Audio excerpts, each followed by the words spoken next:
recording. So first of all, welcome to our course. You're going to notice you probably got the email, your WCTC email. Make sure you're always checking that. But you got the email last week that the course was available.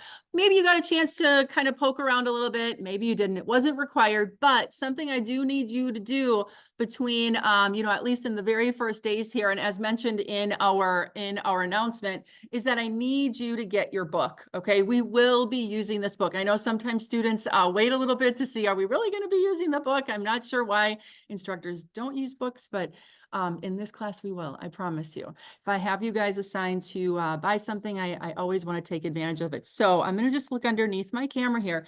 This is the book that we're going to be using. It's by David Mishka. It's the 4th edition of the Machine and Mechanisms for Applied Kinematic Analysis. Okay, so we are going to be focusing and using this book throughout the term. So if you haven't already done so, that's going to be job number 1. Get that going. You won't need it today for what we're going to be doing, but like I said, it will be something that we'll be using on a regular basis.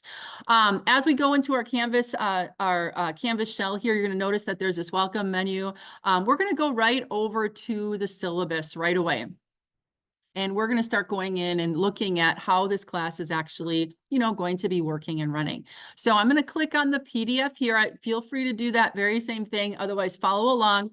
And you're going to notice this is going to be kind of like the standard template that you probably have in most all of your classes at WCTC here.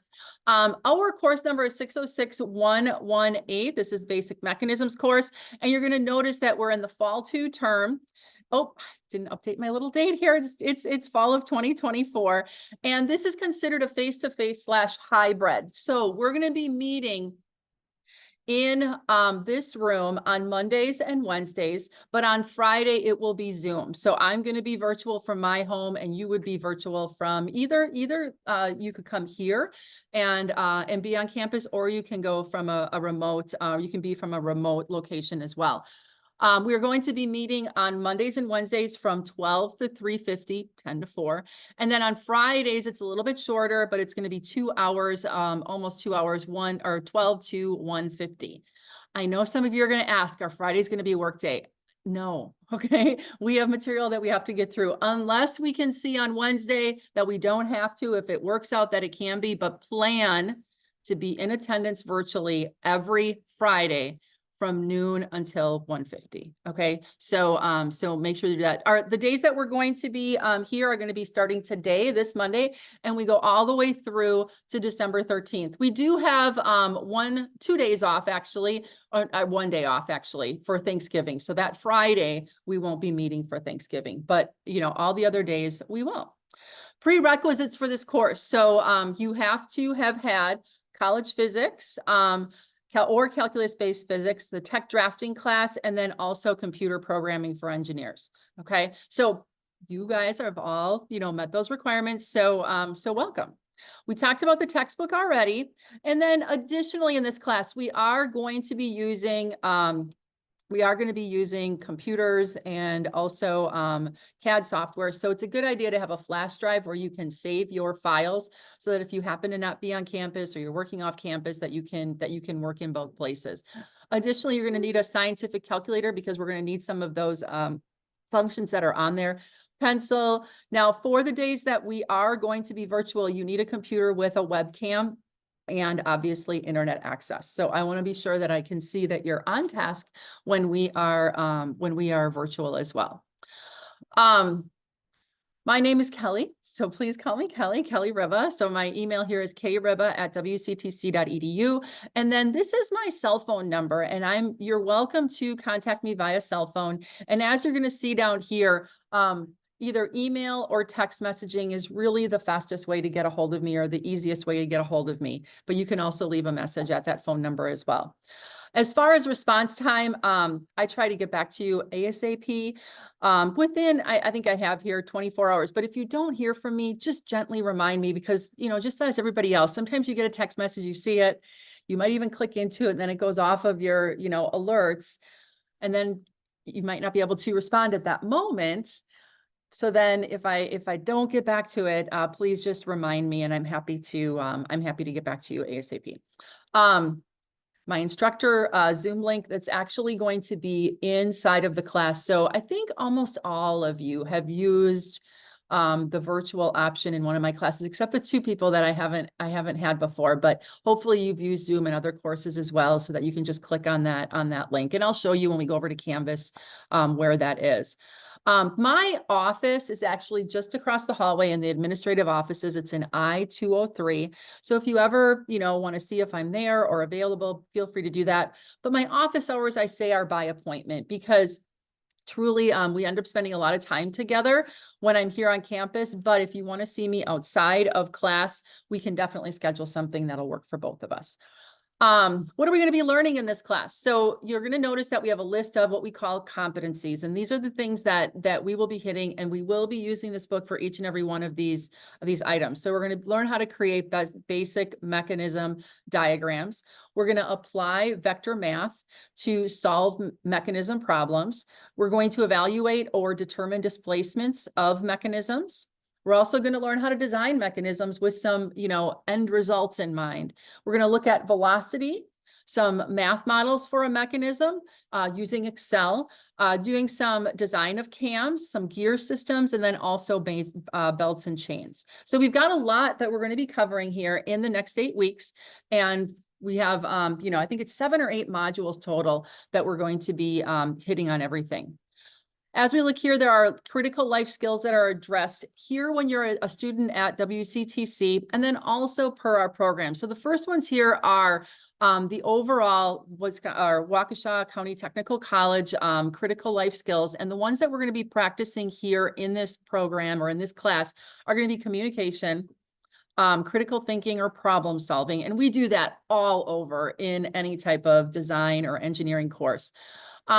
Relationship here, this is going to be demonstrating good interpersonal skills. And that is really not in the form of, standing up and making speeches, but being able to communicate, especially when you're doing calculations and handing in work, so that somebody else like me can make sure that I understand and know what you're doing. And then the other one is going to be self-management.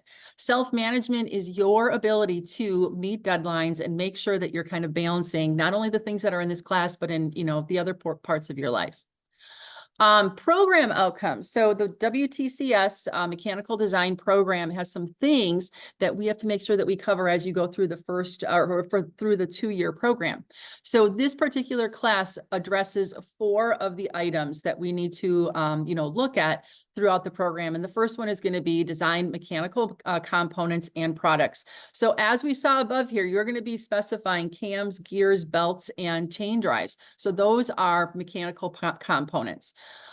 You're going to also analyze mechanical engineering problems. There's going to be times when you have to solve for unknown values or determine what is, the answer to something that we need to solve. Another one is going to be selecting purchased parts. When we look at gears, belts, and chains, those are going to be items that we're going to actually purchase. So you're going to be looking at catalog pages and being able to specify those based on the needs of your design. And then also perform in a professional and ethical manner, meaning you're not cheating, okay? You're doing your own work, and you're also presenting your work in a way that can relay your ideas and is readable and presentable in a professional manner. So, so those are going to be the program outcomes that we'll be touching on in this particular class. There aren't any external standards that we're going to be applying. The main one in mechanical design is going to be the drafting standard, but in this class, we're doing more, I'm going to say, layout work.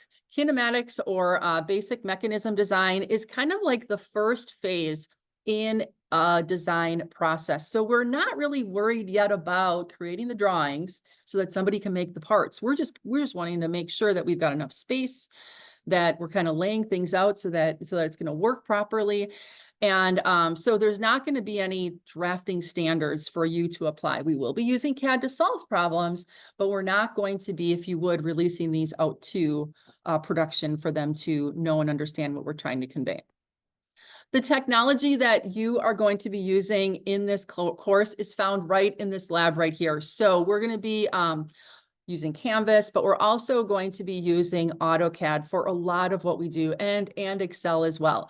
So, so if you come to class here, we on campus have this for you. But if you want to access this course off campus, then you just have to make sure that you have the AutoCAD software available to use on your own personal computer. And I do have a link inside of our Canvas course where you can go and get that if you need to. Many of you have done that already. The best and most stable way to run the software is going to be what we call locally loading it. So, so we'll talk about that when we get over there. But outside of class, really, AutoCAD is going to be the main thing that you want to make sure that you have available to you. Technology-wise, just a solid understanding of navigating a computer, using Microsoft Windows applications, and then also using AutoCAD to complete the problems. As you saw earlier, tech drafting is a prerequisite for this class, and that tech drafting class is where you learn AutoCAD and how to lay things out. So, so kind of going back and refreshing ourselves on that.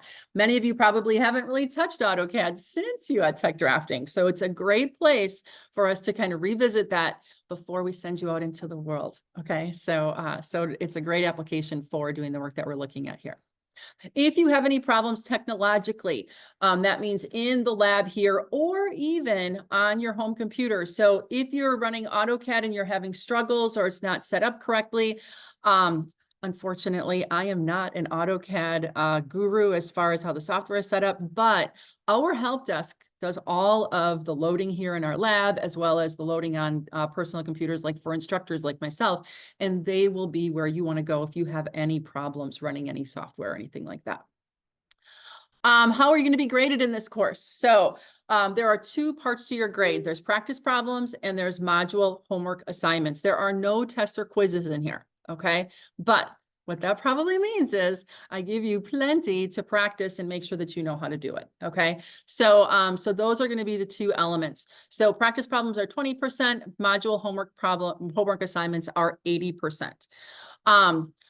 You're going to notice I have a little note up here. Practice problems, you get one attempt, and it's either it's done correctly or it's not. So the practice problems are going to be items that I go over here in class. So I fully demonstrate them. It's like you get the whole thing. And as long as you are paying attention, following along, and finishing them up in the format that I'm telling you to hand them in, you get 10 points on it. Okay. And that's 20% of your grade. I want to be sure that you're doing the practice you need to prepare you then for the module homework assignments. Okay. Those you get 2 attempts on, and those are going to be more that traditional homework, working independently on it and showing me that you can do it. You don't have an infinite number of attempts, but you'll get it graded.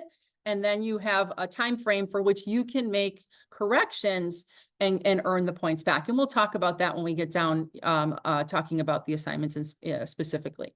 Your letter grade is going to go along with WCTC's standard scale, and you guys have seen this before as well. So they exercise the regular grade, the pluses and the minuses, which I think are really nice. When you can expect feedback on your assignments, I like to say that I'll have them done for you within a couple days, okay? If you're noticing that something isn't done, then just, you know, gently remind me. You know, I have to go in if I'm on my computer. It's not really an excuse, but it's kind of clunky on how it works. So if I'm on my computer and I go into the grade book, I have to physically like look at the whole grade book, and sometimes I can miss something and I don't mean to. It's kind of funny. It's actually easier to see what I have to grade on my phone than it is on my laptop, which is usually kind of opposite. But so if I do miss something because I didn't see it, just let me know and I will definitely get to it. Attendance. How often do I have to come to class? You need to come to class on a regular basis, and that means every time that we meet, okay? So, but you have some flexibility in that. So I will be in this classroom live presenting our lectures just like today on Mondays and Wednesdays. And at the same time, I will be virtually live. So for those who are virtual right now, they're seeing this presentation, you know, in real time. Additionally, right now, I'm also recording this lecture. So if in the event you can't make it, okay, what you can do is you can watch the replays of the lecture so you can catch yourself up and make sure that you know what you missed. I don't want, there's only maybe 1 or 2 questions that that I tell students that I am always I don't even ask, okay? A lot of times you might ask, well, I'm not going to be here on Wednesday. Am I going to miss anything?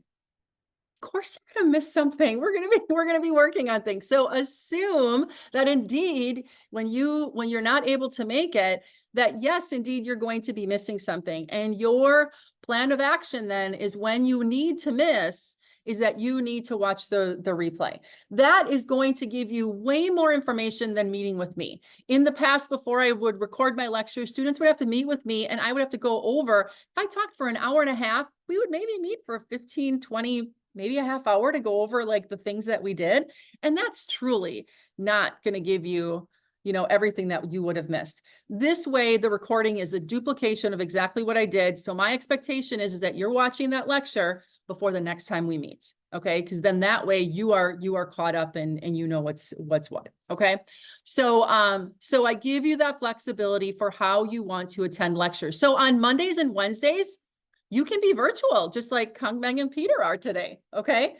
So you don't have to, some people live further away. Some people work. Maybe it's just easier to attend the class virtually live from your home than it is to come to campus. And I totally understand that. And that's why I have the flexibility here, but you're still required to be either virtually live or in the classroom. If you aren't, then what you need to do is you need to get an excused absence. Let me know that you're not going to be here. Just like when you're in the work world, my expectation is that you're telling me you're not going to be here before class starts. Okay, before class starts. Just like if you would be calling in because you're sick for a job, before you're actually scheduled to be there, you want to do that. Now, you don't need to explain to me what's going on. If you want to share it, that's fine, but that's not the point. It's the exercise of letting me know that you're not going to be here. Now, an excused absence, you can get one of those, okay? You can get one and you kind of get like a free pass on it. But any additional excused absence, okay, and they can be excused, sometimes they happen, is a 2% reduction off of your overall grade, okay? So I don't want it to be necessarily a penalty, but I want you to make every effort to be here, okay? Now, if you're unable to attend class, but you don't notify me of your absence and you simply just don't show up, even though you're like, oh, she's going to record, I can watch on the recording. Remember, you still have to attend our times and you're responsible for that. So make sure that you do let me know ahead of time. But if you don't, that's considered an unexcused absence, and each unexcused absence is a reduction of 5% off your overall grade. So that doesn't get calculated in until the very end. So after you've earned all your points in the class, if you had any unexcused absence or more than one excused absence, there's going to be a reduction in your grade from that. Okay, so, and I do keep track of those. So any question about attendance? Okay. Late work, can you submit an assignment after the due date? So you're going to find that I do have due dates, as we kind of saw at the very beginning of class. My due dates are going to be on Fridays for each one of our modules. And you'll always know when those due dates are coming up. We'll always go through the material so that you are prepared in order to hand in for those homework problems. So you'll be able to hand in that assignment after the set due date. So let's say I have something due this Friday, okay? On every one of our assignments, and this is assignments, remember, I'm going to go back up here. There are two types of things that you're going to be handing in: practice problems and assignments. So right now we're going to talk about assignments. Assignments have a 7-day grace period, okay? And so do the practice problems, okay? But there is a distinct difference. During that 7-day grace period, well, when you hand in, so if you hand it in by the due date, I get it corrected, you get it back.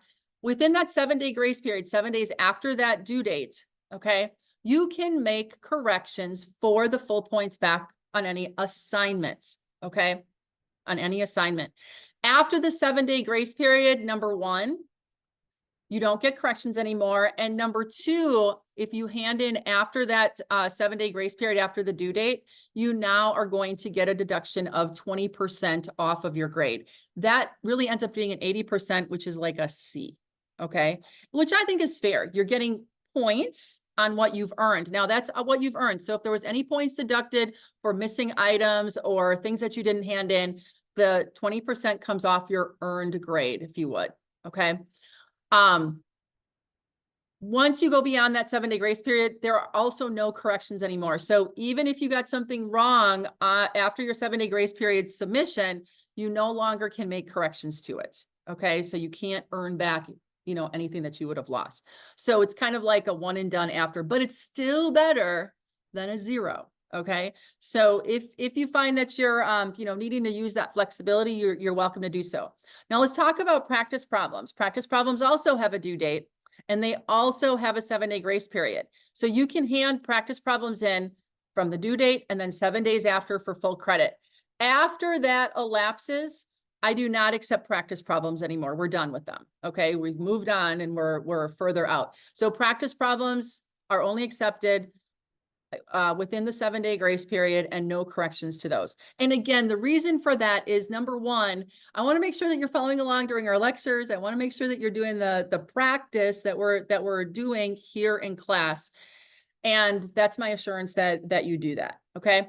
Remember, practice problems, if we just scooch back up here, they're worth 20% of your grade. So although they're not the end all, it's not where the majority of the work that you're going to be doing. It's kind of like that boring stuff that you got to do on a regular basis at any job that really, needs to be done. So it's that practice. It's the way that you're going to learn the material, and you're going to have it all available to you. Okay. If you miss 1 or 2 of those, yeah, it affects your grade, but it's not as big as, the assignments, as you can tell. Those are worth 80%. So any questions about 7-day grace period or anything like that? We'll continue to reinforce that. I know I have a couple people in here that haven't had me before. For those who've had me before, it's kind of like the way I run things. Okay. So for those who haven't, I'll continue to, especially in the beginning here, reiterate, when we're in 7-day grace period, what you can get for practice problems or assignments and such. Okay. I like to put this note in here. Those of you who've had me before, I've heard this before, so it's not going to be new, but I have found I've been teaching for, it's 25 years last year. I can't believe it. I've been teaching for 25 years. Students who attend class on a regular basis and you hand things in by the due date earn the highest grades in the course. Usually you're getting the A's, you're getting the B's for sure. Okay. And that's just kind of an observation. If you end up falling behind, it's hard to catch up in a class like this, especially when it's only an 8-week term. Okay. And you've probably experienced that with other classes that you've had as well. So I encourage you to stay on task, be here on a regular basis, because that's going to give you your best option for attaining a really nice high grade that you earn and deserve. Learning environment etiquette. So this is where I just say, I just want you to be respectful of the other people that are in class here. There is a student code of conduct that WCTC has in the student handbook, but there's also a link here if you wanted to take a look at that. But if you would, requirements or my norms in our classroom is I just expect you ready to work when class starts. Okay. And we will always start promptly at 12 o'clock for each one of ours, whether it's here in class or if we're virtual. The door will be open. You can come in, just kind of sit down. Sometimes things happen. I don't want anybody ever rushing to get to class here. Okay. If you end up being in a traffic jam, or if something, you just are behind for whatever reason that comes up, I don't want anybody speeding, and I don't want anybody telling me, that I rushed to get here. Just take a breath, get here when you get here. You can always come in. It's not like the door's going to be closed and you can't come in or anything like that. So just when you can, most occasions, always be ready to work. Come to class with any and all pre-work done. There might be times when I want you to, have this, that, or the other done so that we can continue on the next time we're in class. So make sure that that you're aware of those things and that you're ready to go when you come. Be respectful of others by refraining from chatting to other students while others are answering or asking questions, or when I'm actively lecturing. Okay. It is distracting. Even if, you think you're being quiet to the person next to you, it's a distraction to me up here. It's a distraction. I'm kind of like, oh, do you have a question or something like that? And it's distracting to other people. So just refrain from that, please. And if you do have any questions as you're moving along, you don't hesitate to ask actively during class. During open work time. So my rhythm of how I do my classes is normally going to be, I'm going to lecture, we're going to have discussion or kind of do some examples. And then I'm going to get to a point where I'm going to be like, all right, now the homework assigned that relates to this is X, Y, and Z. And the rest of the time that we have together, you can use to work on that. So then my expectation is that you're, using that time here in class. Now, during that open work time, again, keep conversations at a low level and also on task with the topic that we're dealing with. Topics that are off limits in our class discussions here are religion, politics, sex, race, or anything else that is going to cause angst. Okay. So, so again, just want to keep it in an environment where everybody feels heard and that they can, focus on the learning at hand. Feel free to ask any questions as they come up during my demonstrations, lecture, and the open work time. Even though I'm recording the lecture, that does not mean that I'm making this, presented thing that I want to, edit.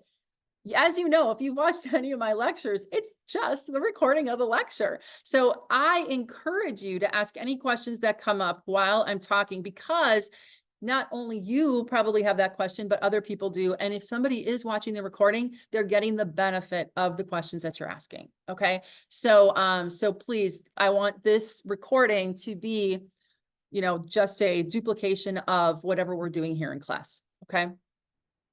No swearing in my classroom. Okay. I know sometimes it slips, but truly watch your language. It's, we're preparing you to go out into a professional environment, engineering departments, and it's just not how you conduct yourself in a professional way. So, so please, no swearing in my classroom. Also, always apply the golden rule. Please do unto others as you would have done unto you. And if you notice somebody's struggling and you think you can help them, go right ahead and do that. I encourage you, especially in the open work time. I think we can learn a lot from one another. And the best way that you learn and kind of solidify information is by demonstrating and showing and explaining to somebody else how you understand it to be. Okay. So I'm here in the class to assist you as well, but assist each other. And that's only, that's only going to make the experience here even better. Personal electronic device use. Can you use your own devices during class? So some of you bring your laptops to class. Great. Okay. That's wonderful. You can continue to do that. Additionally, many of us, I have my phone, here, mostly because again, it's easier to look on Canvas on the phone app than sometimes in some of the places it is on my laptop, but I understand that everybody has their phone here as well. We have lives outside of class. Sometimes we do have some responsibilities that we have to kind of keep track of. All I ask that is when you come to class, if you think of it, put it on vibrate or on do not disturb. And then that way you have the focus that you need during our class time. But if you do need to take something and you need to address something, just take it outside in the hallway and, go about your business. It's no big deal. I'm not taking any phones. I'm not taking points off. I'm not looking at you, but just be respectful again of yourself and the others that are in class. So kind of other policies, what else do I need to know? First of all, correcting assignments. The only thing that you can make corrections to are assignments. You cannot make corrections to practice problems. So if you hand in practice problems that don't meet the formatting or the expectations or the way that I explained how to hand something in, it's a 0 or 10. So it's either you did it or you didn't, because again, I'm giving you everything you need for that process. Okay. So it's like, I give you the answer key. We go over it together.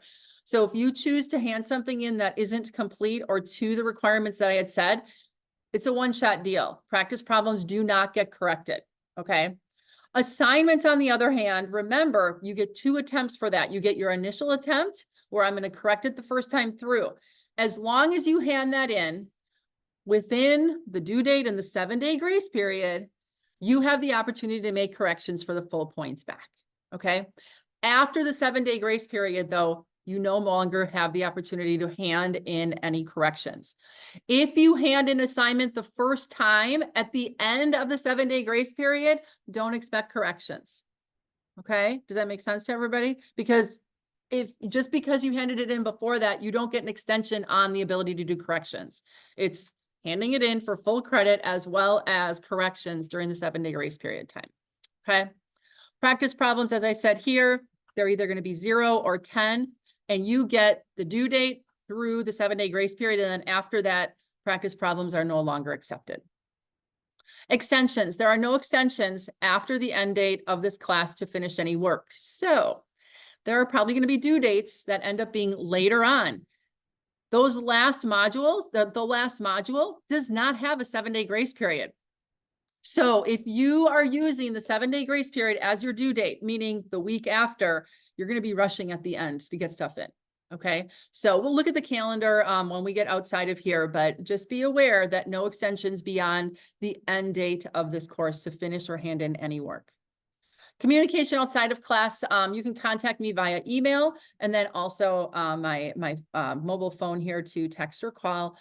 Please note that I don't guarantee response on the weekends or after 8, but I will. Okay, maybe not like on it as quickly as I would during the week, but just be aware of that. The after 8 is only because sometimes I go to bed early, and that's the only reason. So I've had students that have texted me at 11 o'clock, and I've happened to be up, and I answer them. So so take a chance, see if I'm up or not. Cheating. If you're caught cheating in this class, you will be withdrawn immediately and be given an F. The only way that you can, replace that grade is to retake the class. Okay, so just be aware that this class is only offered once a year. It sets you back a full year from, meeting your goal of probably, getting done and getting out and working. Cheating, I don't know how often it happens. I'm going to tell you, and you've heard this from me before, I don't look for it. If I catch you cheating, you're really bad at it. It's only happened really a handful of times, but I kind of trust that you want to know this information because you are in this field, because you are looking forward to doing this as your job. And most often, I think people, kind of go at it about that way. Now, usually when people cheat, it's because they're running out of time. It's because they are, up against a deadline and like, oh, I got to get this in. And then they resort to cheating because if they don't get it in on time, either not going to get credit or something like that. Hence the reason for 7-day grace periods, when you can or can't make corrections, and I will accept assignments, 80% of whatever you earn, but I will accept assignments after the due dates. I would much rather, okay, that you take a little bit of extra time, 7-day grace period, to hand something in that's going to be complete and you feel good about. So often I get requests from students before I did this. Could I just have over the weekend? Could I just have an extra day? And I usually wouldn't say no, but then I had to keep track, like who was I giving the extensions to, if you would. Since I've implemented the 7-day grace period, and I am firm on the 7-day grace period, if you get to that 7th day after the original due date, no extension. And if I don't think I've had anybody ask me, because I let you know, like I'm hard and fast on it. I will not go beyond the 7-day grace period. Okay. But that's okay, because even though you've missed the 7-day grace period, it's not a 0. It's still not a 0. You still get to earn 80% of whatever you had. So, so I don't think, I hope cheating doesn't happen in my class, but I'm not naive, and it probably does happen a little bit, but know that you've put yourself there. And if you do, and I catch you, this is the consequence. You're out. Okay. You have to retake that class and you don't get any money back. Okay. So, so just don't do it. Just don't do it. Any questions on that? All right.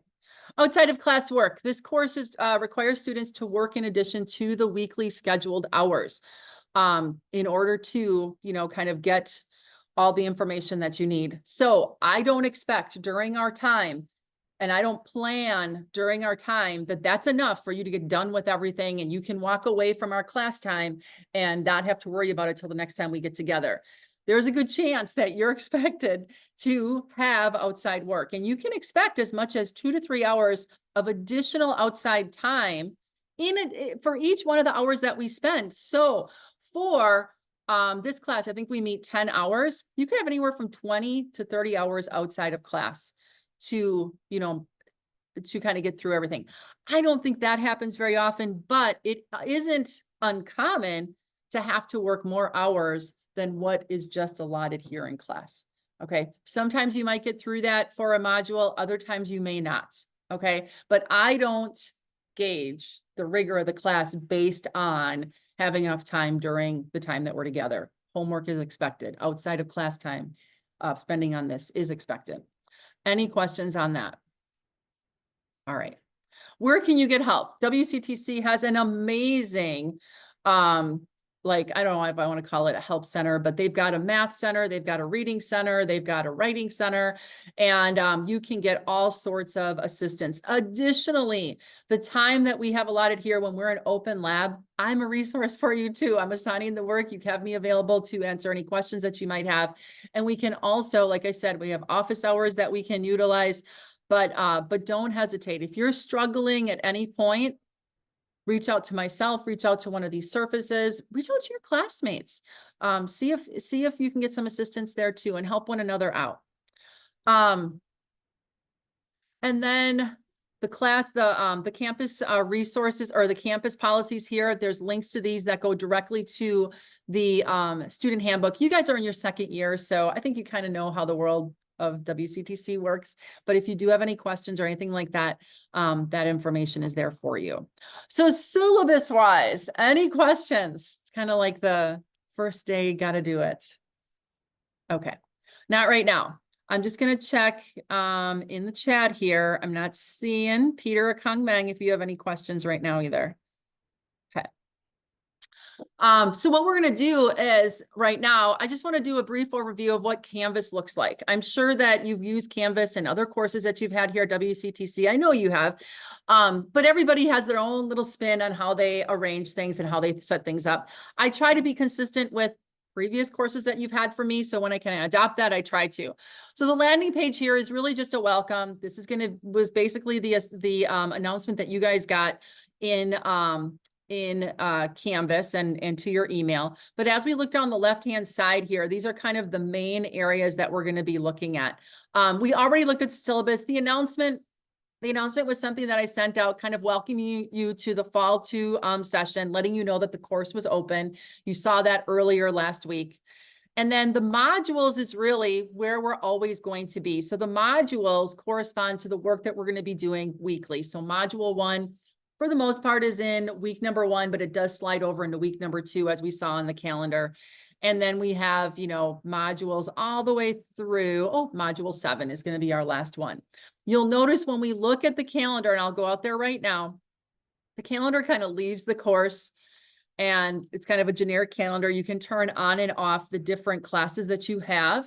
So right now I just have basic mechanisms up here. So you'll always know what module we're working on each day that we're together. Okay, so this week we're going to be spending on module 1, and then we do continue on in module 1 next week as well, only because it covers 2 chapters instead of just 1 chapter. Okay, and then you're going to notice that out here as well. You're going to see the assignments, whether they're practice problems or assignments, their due dates, and we'll be talking about those as we get into each one of the modules, so you know exactly when and where the homework is. Back into mechanisms. So that's the module. When we look at a module, you'll notice that it has some similar elements as we look at each one. There's going to be a learning plan. The learning plan is going to identify from your book what chapter we're going to be working on, as well as the PowerPoint presentation that I'm going to be using to kind of follow along with things. Okay. And then you're going to notice that there is going to be the session recordings. So if we look on module 1, session recordings, I taught this class last year. So the recordings that are out there right now for any particular module are from last year's course. So it says here, previous course recordings. What I'm going to be doing is on the top here, the recordings that I make during my live lectures are going to be dated at the top. Okay, so down below the line, if you wanted to get, last year's lecture, or if you know you're not going to be in class, and you're kind of planning ahead, like I'm going to be gone out of town for, a week. I would say to you, if you wanted to work ahead, you can look at last year's lectures, because it's the same class, it's the same material that we're going over, same homework assignments, but you could then, look there.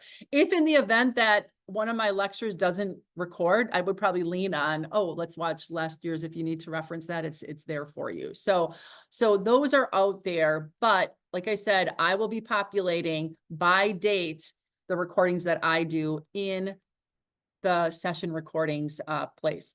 And then underneath here, after the session recordings, and I have them indented 1 level, you're going to notice these are going to be the things that you hand in. So module, I call it 1A, which is the first part, the first module, practice problems. And those are going to be things that we're going to be probably talking about starting in chapter 1. And then there's going to be an assignment number 1, part 1.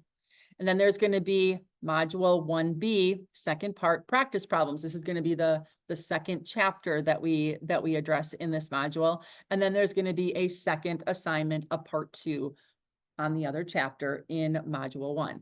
So, so these are going to be the things that we're going to be working on, either practicing with the practice problems and or handing in. Okay. As we look at the practice problems, when we click on this, these are going to be active examples during our lecture time that I'm going to be working.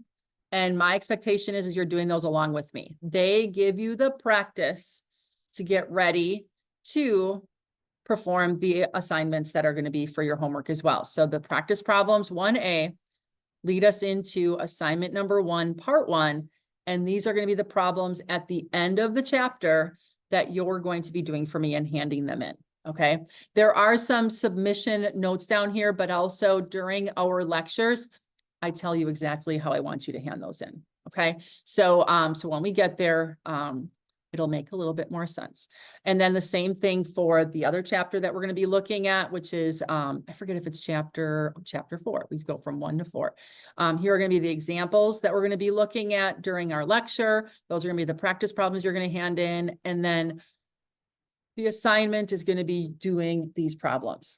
So as you probably have noticed, the long list of assignment problems that I want you to do, you might say, wow, that looks like a lot of work. Yeah, it is.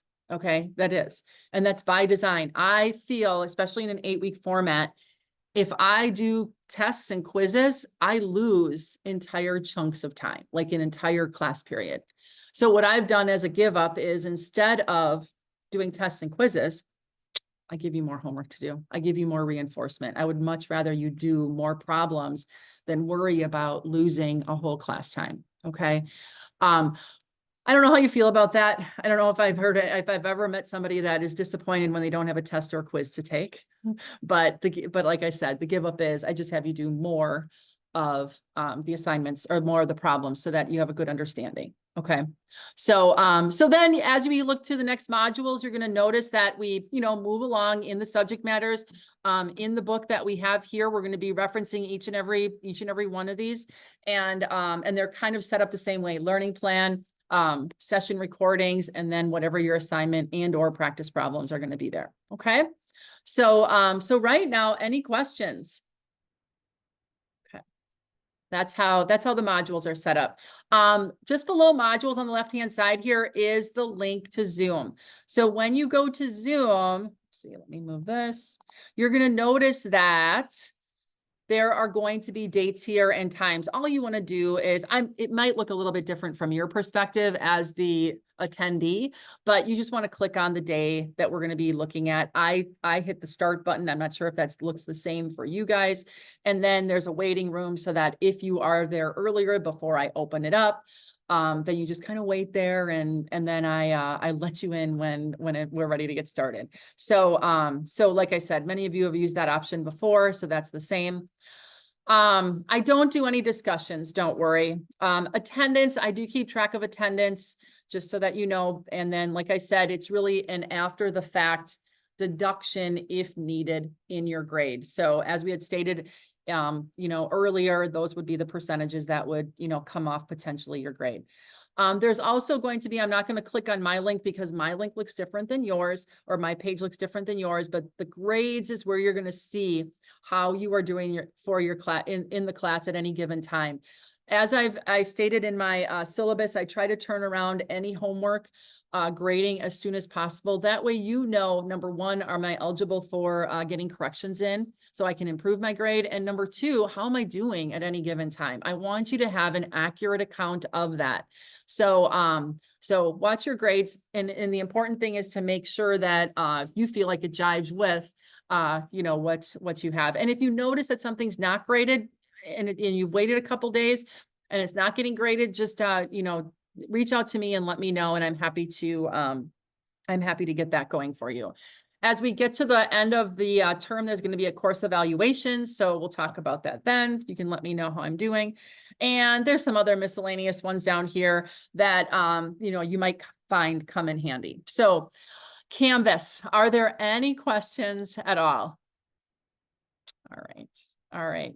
So right now, I think as far as course overview, that's what I wanted to do. So I'm going to stop the recording at this time.